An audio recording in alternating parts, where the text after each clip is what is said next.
सभी शिव भक्तों को ओम नमः शिवाय बम बम भोले।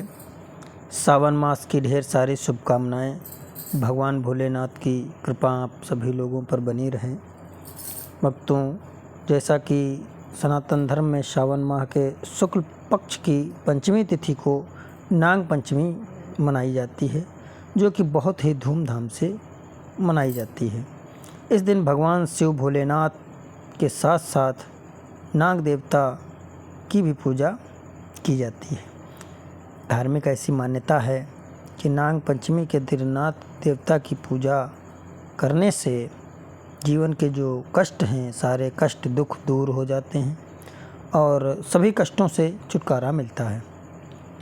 नाग देवता घर के सदस्यों की रक्षा करते हैं और साथ ही नाग पंचमी के दिन जो नाग देवता हैं, इनके 8 स्वरूपों की पूजा की जाती है, जिसमें वासुकी हैं, ऐरावत, मणिभद्र, कालिया, धनंजय, तक्षक, कारकोट, कच्छ और धृतराष्ट्र।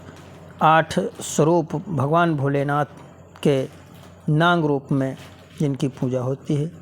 और पंचांग की अगर माने तो पंचांग के अनुसार इस साल 9 अगस्त को बेहद शुभ संयोग में नाग पंचमी मनाई जाएगी। और नाग पंचमी के दिन बहुत सी ऐसी खास बातें हैं जिनका विशेष तरह से ख्याल रखना है। और नाग पंचमी के दिन भूल कर भी ऐसी गलती ना करें।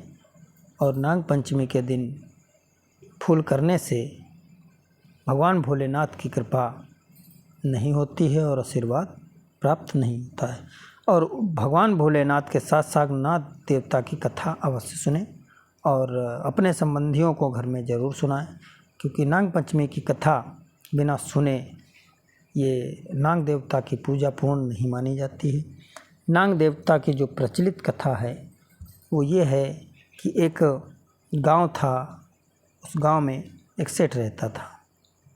वो सेठ जिसके 8 पुत्र थे, 8 पुत्रों की शादी हो चुकी थी, जिसमें जो सबसे छोटी बहू थी वो सबसे सुशील, संस्कारी और अच्छे स्वभाव की लड़की थी, जो अपनी जिम्मेदारी के प्रति सदैव तत्पर रहती थी। एक दिन की बात है, जब नाग पंचमी आने वाली थी और नाग पंचमी आने से पहले घर में पूजा पाठ इत्यादि की तैयारी करने के लिए सभी बहुएं आपस में बातचीत करके पीली मिट्टी लेने के लिए चल देती हैं।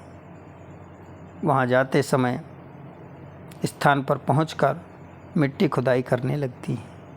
मिट्टी खुदाई करते समय वहाँ एक बिल से एक सर्प निकल पड़ता है। सर्प को देखकर सारी महिलाएं डर जाती हैं और उस सर्प को मारने के लिए हथियार को उठा लेती हैं, जिसको देखकर वो सबसे छोटी बहू, जो समझदार एवं दयालु प्रवृत्ति की है, वो मना कर देती है और मारने नहीं देती। कहती है कि इस नाग देवता जो भगवान भोलेनाथ के स्वरूप हैं, इनकी कोई गलती नहीं है, इनको मत मारो। ये सोचकर वो महिलाएं सर्प को नहीं मारती और मिट्टी खोदकर वहाँ से चलने लगती हैं। तभी वो लड़की, जो सबसे छोटी बहू सेठ की होती है, वो कहती है, हे नाग देवता, नाग पंचमी का दिन है, मैं आपके लिए दूध इत्यादि लेकर वापस आऊँगी, आप यहीं मिलना, आप जाना मत। इतनी प्रार्थना करके वो सभी महिलाएं वहाँ से चली आती हैं। उसके बाद वो लड़की घर पहुँचती है। घर पहुँचने पर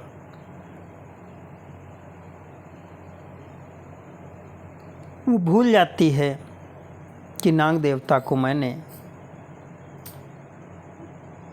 दूध इत्यादि अर्पित करने के लिए वचन दिया था। दूसरे दिन जब उससे याद आता है तो वह दूध लेकर के वहाँ पहुँचती है। देखती है कि नाग देवता वहाँ पर पहले की तरह बैठे हुए हैं। यह देखकर वह नाग देवता से बहुत माफ़ी मांगती है और पश्चाताप करती है। कहती है, हे नाग देवता, मुझसे गलती हो गई।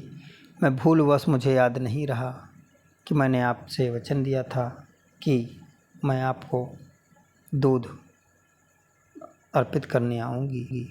नाग देवता उसकी गलती को माफ़ कर देते हैं। उसके पश्चात वो लड़की कहती है, हे नाग देवता, मैं आपको भाई मान चुकी हूँ, इसलिए मुझे माफ़ कर दो।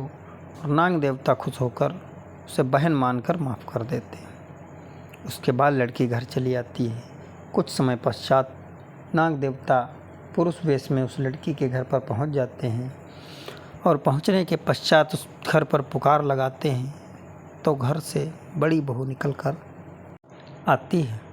वो कहती है कि आप कौन हैं, बार बार दरवाजे पर क्यों चिल्ला रहे हैं। तब वो सरफराज कहते हैं कि मैं आपके यहाँ जो सबसे छोटी बहू है, मैं उनका भाई हूँ। वो कहती है, उनका तो कोई सगा भाई नहीं है। तब सरफराज कहते हैं कि मैं उनका दूर का रिश्तेदार हूँ, रिश्ते में भाई हूँ, आप उनसे जाकर कहिए, वो मुझे पहचान लिए। वो ऐसा ही जाकर के कहती है। वो लड़की जब बाहर आती है तो वो पहचान नहीं पाती है। सरफराज कहते हैं कि मैं तुम्हारा भाई हूँ और मैं तुम्हें लेने आया हूँ।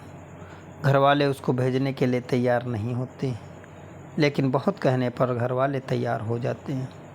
जब रास्ते में वो पहुँचता है तो कहता है कि मैं तुम्हारा भाई वही सरफराज हूँ। लड़की कहती है, भैया मैंने तुम्हें पहचान लिया है। और लड़की सरफराज के घर काफ़ी दिनों तक रहती है। उसके बाद सरफराज उसको ढेर सारे आभूषण, हार इत्यादि धन धान्य देकर लड़की को विदा कर देते हैं। लड़की जब अपने ससुराल आती है तो उसके हार की चर्चा पूरे गांव में हो जाती है। उस हार की खबर राजा तक पहुंचती है कि सेठ के बहू के पास बहुत ही अच्छा और सुंदर हार है। राजा उसे वहां से बुलवाता है और बुलवाने के पश्चात वो हार अपनी रानी के लिए ले लेता है। ये बात उस लड़की को पसंद नहीं आती है और वो सरफराज का आवाहन करती है।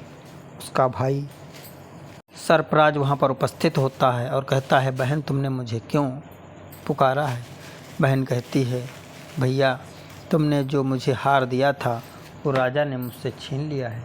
मैं ये चाहती हूँ कि वो हार जब तक रानी के गले में रहे तब तक सर्प बन जाए और जब मेरे गले में आए तो हार बन जाए।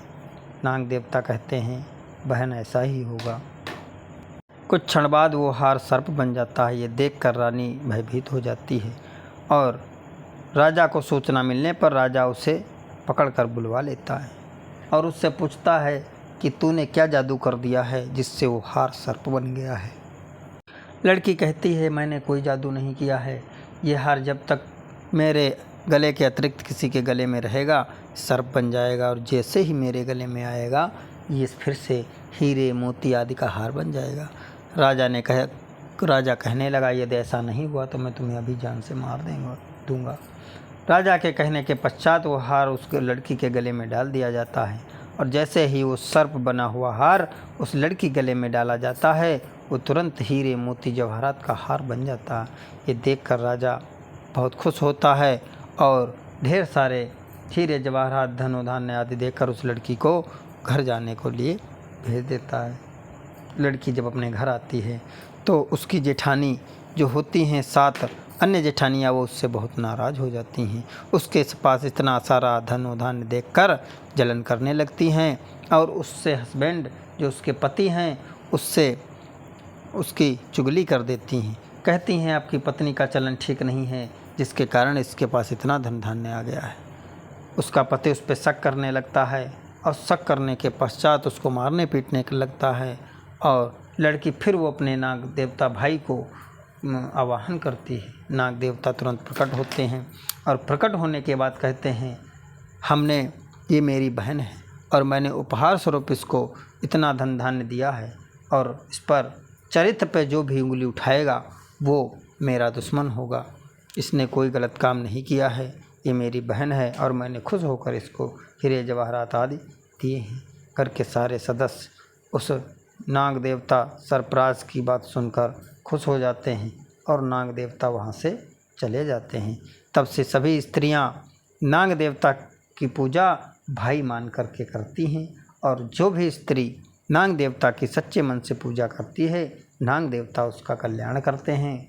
घर में खुशियाँ बनी रहती हैं, धनो धान्य की कमी नहीं रहती है। भगवान भोलेनाथ के स्वरूप भगवान भोलेनाथ स्वयं नाग देवता के रूप में स्त्रियों की रक्षा भाई बनकर करते हैं। इसीलिए सभी भक्तों को नाग पंचमी के दिन नाग देवता की पूजा करने के साथ साथ नाग देवता की कथा का भी श्रवण करना चाहिए।